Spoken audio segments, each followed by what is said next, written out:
You know, my first guest, she's had big hits like Morning Train, For Your Eyes Only, The Lover and Me. And now she's singing and acting in the revival of a Broadway musical, Man of La Mancha, with Raul Julia. Please welcome Sheena Easton.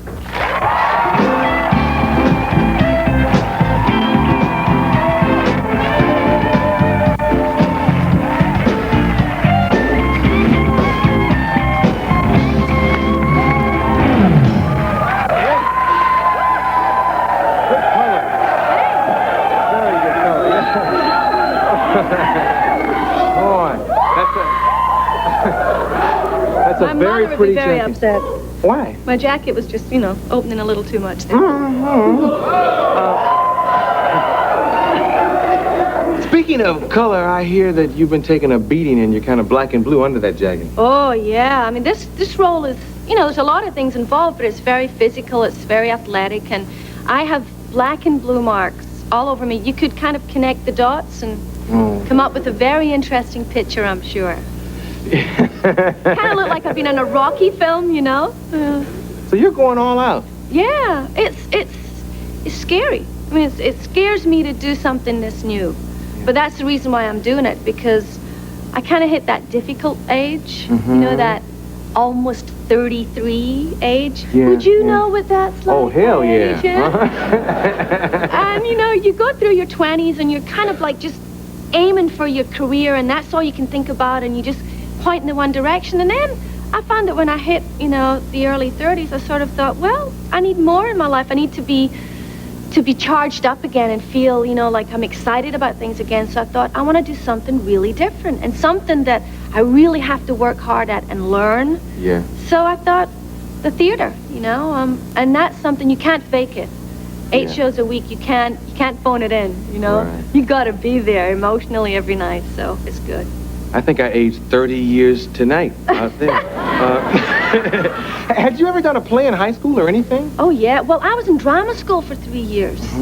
And, which probably, maybe, you know, like, I got pretty bad reviews from my college professors in drama school.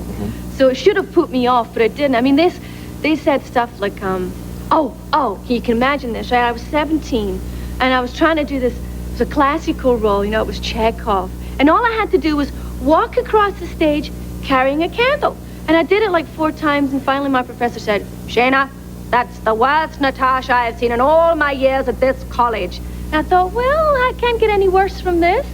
So I went into the business. You know, it's like the can't get any worse theory, you know, fail upwards. Now, did you have to audition for this, or did they give it to you because you're big? Oh. No, I had to prove myself, because, you know, a lot of people out there would know that if you say Sheena Easton Broadway, there's going to be an eyebrow shoots up, because people don't think if you sing dance music and pop music that you can do something like that.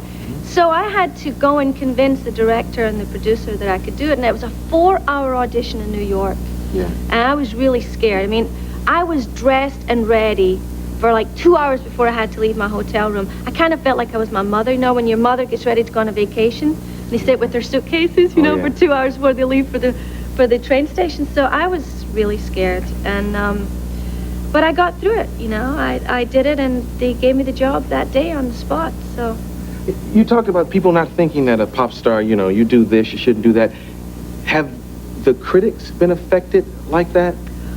A couple of critics wanted to give me the death penalty. You know, it was like, no way, you know, just no way she could, what is she doing? Like, she's gonna actually do this? Yeah. I mean, I've had, I guess the polite term is mixed reviews. Some have been really nice and kind and enthusiastic, and some have hated me. And, you know, whether you get a bad or a good review, you have to kind of pull yourself up and go on and do it.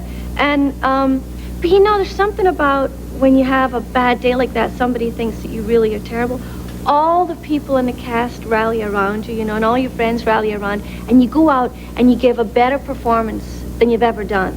Yeah. So, it's a learning experience, and I think, you know, I think that as you go along with it, it's something that you grow with. Just like you'll do a monologue tomorrow that might actually work. We'll be back with Sheena Easton. Gotta go out there. Gotta go out.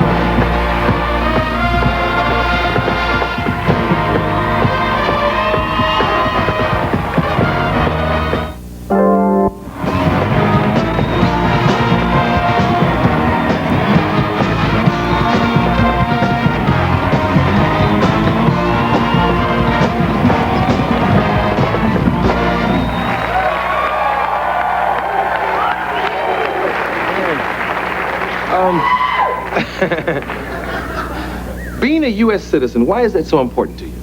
Well, I've lived here for 10 years, and I have my green card. You know, I'm legal and everything. And I feel very strongly about voting, and it's the only thing that you can't do. You can't vote unless you're a citizen.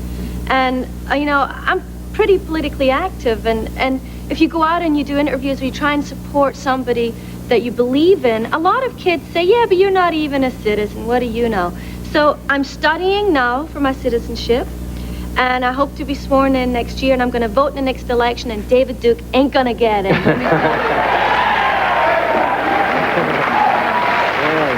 It's important, you know, because this country stands for everything that's good. It stands for the, you know, individual freedoms and all of those things, and some of our freedoms are being a little bit infringed upon at the moment, so it's made me feel strongly enough to go for it. Yeah. I know you're very involved or very opinionated about censorship when it comes to music. You know, the title Sugar Walls came up last week. When that song first came out, it was very controversial, and they gave you a lot of flack. I was listening to a song on the radio last night where in the beginning they shoot a woman and throw her out of a limo. Do you think that song would be better accepted now? And does it seem silly to you that you went through so much?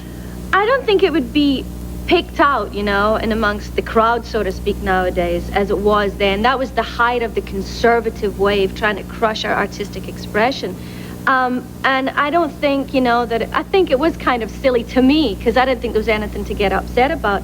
But, you know, I think that it's an interesting point that people don't get upset about violence, but they get upset when we're talking about sensuality or, you know, about two people coming together and loving each other and expressing that. And so I think that that's something that we have to be concerned about. I personally only would ever sing a lyric that I could sing in front of my mother, you know. And she's heard Sugar Walls and she still makes me dinner. So, you know, but I think that sometimes it's good when those things happen because it makes an artist stand up and be counted, so to speak, and you talk out, you know, for your own personal freedoms. Yeah, you've mentioned your mom twice. Are you all very close? Very close. You all don't live together, though? No, we're not that close. No, I left home when I was 17. Yeah, she's, my father died when I was young, so my mother was, you know, the sole support, and she's the one that's responsible for me being here and having that kind of drive to succeed, and yeah, she's important to me. I read a quote of yours in the late 80s. You said you'd rather die than live alone. Ooh, see, that sounds like some of those things, you know, those misquotes that happen. Yeah, because you don't mind living alone. No. I mean, I have lived alone since I was 17, got my first apartment, most of the time. I have been married a couple of times. Yeah, okay. And I've had friends, you know, sleep over for pajama parties and stuff. Yeah.